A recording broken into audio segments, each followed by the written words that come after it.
просто сейчас в разных местах побывали. Мы были в Чурапче, мы посмотрели вообще уникальную модель, скажем так, подготовки резерва и подготовки специалистов в области спорта, когда, значит, сегодня региональная власть, муниципальная и федеральная вот это делает совместно. То есть речь идет о том, что там есть федеральный институт физической культуры и спорта, но уже он по определенным методикам вместе с муниципалитетом с детского сада начинает ребят увлекать спорт по таким 5-6 видам спорта. Потом создана образовательная школа-интернат, куда отбираются более талантливые ребята, и высшая ступень – это уже институт. Это, в общем-то, достаточно такой проект уникальный, я считаю, что имеет огромные перспективы.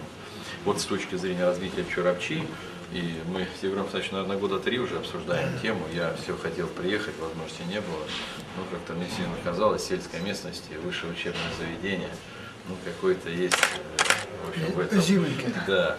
А оказалось, что оно очень гармонично там вписывается, и возможности территории, и возможности развития, и, конечно, там требуются серьезные инвестиции. Конечно же, строительство нового современной гостиницы, спортивного современного комплекса. Мы тоже сейчас договорились, по какому пути мы пойдем.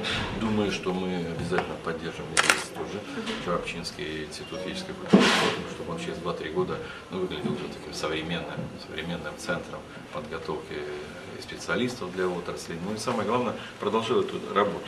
Потому что здесь очень идеологически все правильно выстроено. Мне это очень понравилось.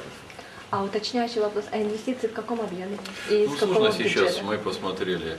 Ну, вы знаете, здесь Республика Саха-Якутия никогда не сидела исключительно на только содержании федерального бюджета. Мы сколько здесь работаем, 5 лет, вот, с Егором Анатольевичем всегда и слово свое держится, и как бы софинансирование. Порой даже пропорции больше выделяются деньги. Тот же Алдан, значит, если посмотрите вы, мы выделили там 125 миллионов рублей, а сегодня правительство республики выделяло по 350, если не больше. То есть, понимаете, здесь не всегда даже пропорции, здесь просто договорились, что мы сделаем.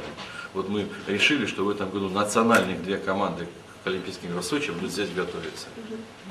И вот я заехал, и они готовятся. И это вы видели реальные.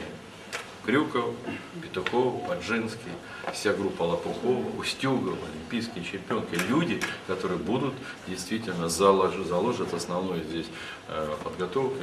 Первый снег они здесь, и первые такие нагрузки они здесь. Поэтому я очень признателен за такой подход. Ну и, конечно же, будем продолжать работать. У нас проектов и программ достаточно много. Виталий Леонидович, по вашему мнению, насколько важен этот этап подготовки наших сборных? Он очень важен. Знаете, что все, что заложишь, то ты с этим багажом придешь. Сезон, конечно, длинный. Безусловно, что сейчас у наших спортсменов, у большинства, у них и сложность заключается в их задаче в том, что им придется 2 раза себе выходить многим на пик-форм. Сейчас необходимо будет получить лицензию, отобраться просто или показать нормативы, результаты, или там занять определенные места. Значит, придется уже сконцентрировать на конкретные старты, показать достойный результат. Потом опять немножко вывести себя из такой нагрузки пиковой и, конечно, подвести к февралю к Олимпийским играм. Поэтому все, что базово заложено сейчас было, вот все мы сейчас имеем. Мы сейчас с вами, буквально остаются считанные дни, в массовых видах спорта начинаются первые этапы Кубка мира. Вы видели фигурное катание, первый этап. Прошел Кубка мира, мы увидели, в каком состоянии Волосожар Траньков, мы увидели нашу молодежь, мы увидели, значит, у нас Родионова есть совсем маленькая девочка, она 3-я была, да? Мы видим нестабильность, но все-таки уровень Токтамышева, это фигурное катание. Вот. Мы разочаровались выступлением Гачинского, да? Вот мы видим. Вот это сейчас поедет. Каждому из фигуристов по 2 этапа будет положено. Сейчас, вот сегодня мы беседовали с Егором, потом и отдельно с командой, с тренерами. Конечно, они сейчас поедут на предэтапы Кубка мира, и у них будет, извините, классификационный отбор в состав национальной команды. Поэтому кто что наработал, тот и покажет. Наш шорт-трек поехал, вы видите, мы впервые в истории золото взяли. Русский парень Виктор Ан в спокойном стиле выиграл это дело. Поэтому мы с вами имеем возможность. Так что в целом, еще скажу, что наработали, то будем иметь. В течение дня все проблемы, которые есть по развитию нашего спорта, физкультуры, обговорили. И самое главное, получили поддержку именно той политики, которую мы себя в республике ведем.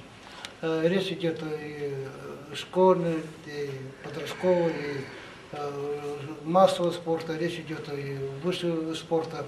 Во всех этих наших делах все-таки Министерство спорта Российской Федерации видит все-таки наши правильные действия. С другой стороны, конечно, мы ведем все-таки такую политику, чтобы не ограничиться своими правилами, не ограничиваться своими возможностями, все-таки втянуть и федеральное правительство, чтобы принимались какие-то решения по развитию спорта с точки зрения ее расширения, ее углубления. В этом плане сегодня мы очень много вопросов обсуждали. Вот Институт физической культуры и спорта Чурапче – это уникальный, ну, во-первых, в сельском месте единственный, что сегодня подчеркивал министр, но с другой стороны требует определенных вложений. Мы договорились, что совместным усилием это мы должны сделать, дальше развивать. Там система сама по себе заложена очень хорошая, правильная. Мы сегодня по лыжной базе в Алдане обговорили о том, что ну, мы просто своими глазами видели, сколько детишек вокруг этих великих спортсменов российских бегали. Они вот про Устюгова говорят, вот, рассказывают дети вот такие. Вот мы за Устюговым сделали 2 круга, там, 1 круг, понимаете, и хвастаются. Вот это и есть живой пример. Вот это вот то, что сегодня приехали, наши такие лидеры-спортсмены, это для нас очень важно.